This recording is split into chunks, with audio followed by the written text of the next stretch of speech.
Donald Trump may be out of the country, but he's still the talk of the town.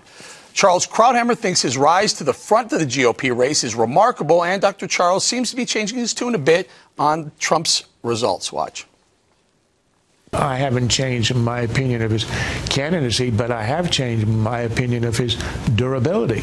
I mean, this is a guy who mocked the service of a prisoner of war who was tortured for 5.5 years and refused early release, and Trump got away with it. He not only got away with it, it wasn't even a speed bump in his rise in the polls. So he clearly is tapping into something. He will not go away easily. Now, we're 6 days away from the first presidential debate on Fox News, and I got a chance to ask Trump if he's excited about it for cashing in. That's airing tomorrow morning at 11:30. Here's a preview. Because you're number one in the polls, you can get that front and center seat on the debate. You looking forward to the debate? I look forward to it. I've never done it before. I mean, I'm not a debater. I produce jobs. I produce beautiful buildings. I do a lot of good things. And I built great businesses. I built an incredible business. But the fact is, I'm not a debater. I've never done it before. I don't know. Maybe I'll be good. Maybe I'll be terrible. Who knows what I'll do? All right, we'll bring it around the table, Greg. Like him, hate him, there's a number there. He's lying. He debates all the time. He's constantly debating. What I would like to see him debate, though, is himself. I would like to see him go after the Donald Trump of a month ago or 2 months ago on immigration, because he's clearly adapted and changed his tune on immigration. On CNN yesterday, he was actually really thoughtful and added nuance to his stance about giving illegal immigrants legal status, allowing them to deport and then re-import to return and actually get legal status, which is far different than calling them rapists. And I think I call that growth. I think that's important. I think people think that he should maybe go after Jeb. I think it's about swinging up. I think it's going to be about Rand Paul and Marco Rubio making a play so that he's more like Biff Tanner and they're Marty McFly. So they look like the underdogs and they can go after him. I think that if Trump goes after anybody, he's going to look too aggressive. So you say he plays a little defense because he's going to be attacked from all angles? Yeah, but from the lower tier, from the guys that have to do it, it's not going to come from Jeb. Is there a D in Trump? It's like, what? I don't think there's defense. D. I don't know. There's a rump. There's a rump in Trump. That is true. Dana, what do you think? How do you think this plays out for Trump? I mean, the numbers keep widening. Well, I think this debate is a little bit different. I think that we on cable news are thinking that there's going to be these big fights. And I actually am thinking this a little bit differently. Trump comes to this in better shape name ID-wise than anybody by far. He certainly has more television experience than any of them. Maybe save Kasich if he makes the debate. But Donald Trump knows how to entertain, and he knows that he can deliver a line. I actually think that because he doesn't have to introduce himself as Donald Trump, he has to introduce himself as a Republican candidate. Therefore, his opening statement, you actually might sound like that Donald Trump that you talked to yesterday, not necessarily coming out swinging, insulting other people. What I think he will do is say, I'm here. I chose to be a Republican. I chose to be here because I think I can beat Hillary Clinton. And he will focus all of his attention, I think, on her. The others in the debate have to introduce them. We've been covering this all the time. This is the first televised debate. No one's going to want to miss it because it's the first time they're having a chance to introduce themselves to Republican voters and the American public more broadly. So I think the debate's going to be a little more conciliatory than anticipated. Chris Cillizza from The Fix, I think he was the one who put up a piece today saying that Donald Trump, in order to win either the nomination or the debate, needs to come out with some policy ideas between now and Thursday. I will tell you, in this interview, I spent 17 minutes with him. He had some policy in there. Why hasn't he made that known to the public before this? I don't think he's that kind of candidate. I think he's a candidate of the sort of visceral, powerful emotions, and he speaks directly to people, and that's his appeal. I don't think anybody there is really about his immigration policy. As far as they're concerned, Greg's got it right. There's a lot of rump and Trump. I mean, it's not exactly brains. It's not. That's not. Because he has a. It was announced today, I believe, that Trump will have a book that comes out on the day of the debate, and it's apparently it's all the policies that. It's like smart marketing to put out that day. But isn't it the book? Am I confused? Isn't it the book that was out for 2 years ago? It's the same book, right? I don't know. Make America Great Again. But I will say this, that I think that Thursday night is really the Trump show. You know, what was that movie? It's somebody's show? Truman Show? Yeah, the Truman Show. This is the Trump show because it's all about Trump. The guy who has the most to prove is Jeb Bush. Jeb Bush, you know. What does he do? He's got to take shots at So Trump? I think it's what Dana later. suggested earlier. Dana disagrees with me. But anyway, I think that what Jeb Bush has got to do is sort of contrast himself to Trump as I'm the serious, substantive candidate. To Trump.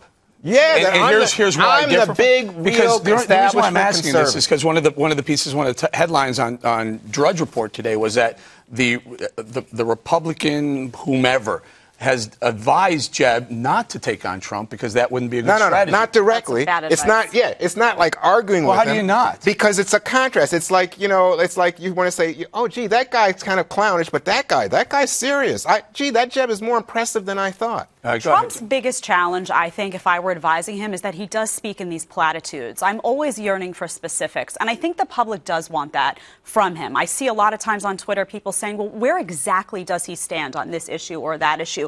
So I think people are going to be looking for some seriousness from him because they already know what he does well. And what he does well is that charisma, is getting people excited, is sort of not being self-censored and going out and saying what he thinks. What people are really curious about is, can we rely on this guy, if he were to get elected, to do what he says that he believes in? So I think those specifics for him are going to be wait key. a second. And I actually agree with Greg. I think Marco Rubio and I think Rand Paul, who everyone Absolutely. expected to shine. Everyone was saying, these are going to be the guys. These are going to be the heroes. Scott Walker as well is one of those guys that people think of like that. I think people are going to be looking to see, can they take on Donald Trump? Can they challenge him? Maybe not in the same tone that he has, but can they challenge him on policy? Because if they can't take on the Donald, they're probably not going to be able to take on Donald Hillary. will punk him. If they try to take on Donald Trump, he will Punk eat them Donald a Trump. lot. Oh, no, he'll In punk fact- him. But I think that what Greg was on to, you said this thing about substance, I think that if you go back, Donald Trump's a pretty big Democrat. Yeah. So they've got to That's ask him about key. universal health care. Well, how about Where that? is he on that? Well, how about And gun gun control? Can I Yes, promise you absolutely. that if you watch tomorrow morning, I don't want to give it all away because I asked him about health care. I asked him about the military. I asked him about how he's going to build, how he's going to pay for the wall that he wants to build, how he's going to get Mexico to pay for it.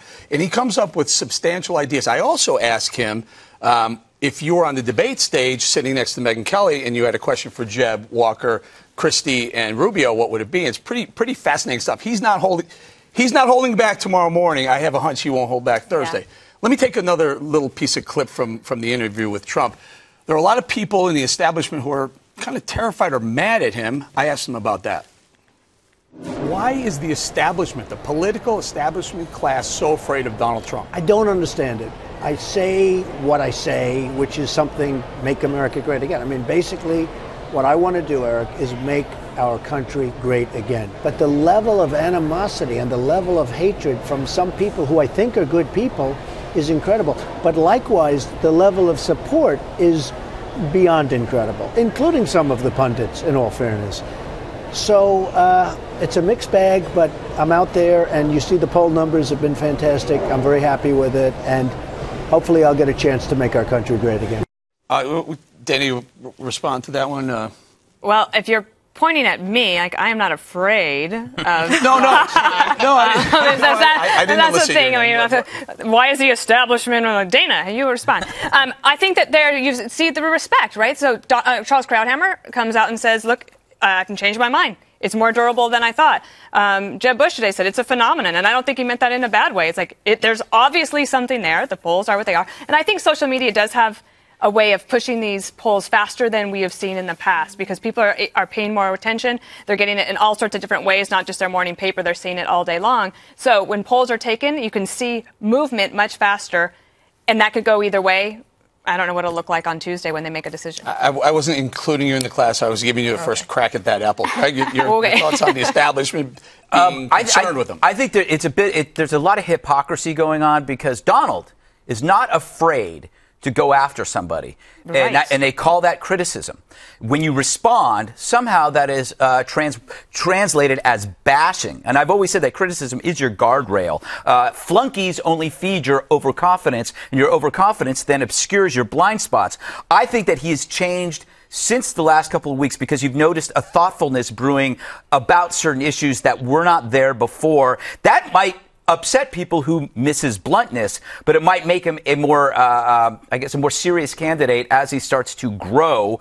He has to grow the audience and not inflame those that like to be inflamed. Yeah, I think the other candidates are really confused. I do not think they expected him to be this successful. I don't think they were prepared for it. I think they're even more confused because he's made a lot of mistakes, this McCain comment and whatnot, and it's not hurt him as of yet. So I think there, if you look at Rick Perry in particular, I think he's been struggling to try to figure out how to tackle this. I think they're trying to predict, in a sense, what he's going to do on a debate stage and how they should respond to it to best highlight their strengths and highlight his weaknesses. Quick thought? Well, I just think that, in fact, Donald Trump, I think people are afraid of him because he's not a politician. Nobody knows how. It's a moving target. You know what? He's like an X factor. I saw somebody wrote in the paper today, say, if you're a Republican on that stage, don't start wrestling with pigs. You're just going to get dirty, and the pig likes it. I think in some ways they just have to follow their gut. Well, they could, you can't plan all of this out. You have to go and know your record very well. But he doesn't know have a few points that you can. Well, he doesn't have a record. I'm saying about all the other candidates. Okay. So you need to know your record very well, be able to point out weaknesses in the other's record if you can, and then you're just going to have to roll with it and be yourself. That's going to be the way to be the most authentic. You can't plan. The problem with Trump is he has no record, or it's a flip-flop record, and he's really playing on media sensation and energy, and I think that's why McCain said, he's exciting the crazy. I don't think McCain meant it as a negative, but he's just saying, you know what? He's got the activist grassroots of the party going in a way that the typical establishment Republican, it feels like, oh my God, my hair's on fire. Quick thought? Yeah, if Trump gets the nomination and it's Trump versus Hillary, will he still donate to Hillary's campaign in case he loses? In case he loses, he covers that base, and then he ends up in her administration. Well, it was transactional, right? That's what it was called. And this is the evil plan from all along.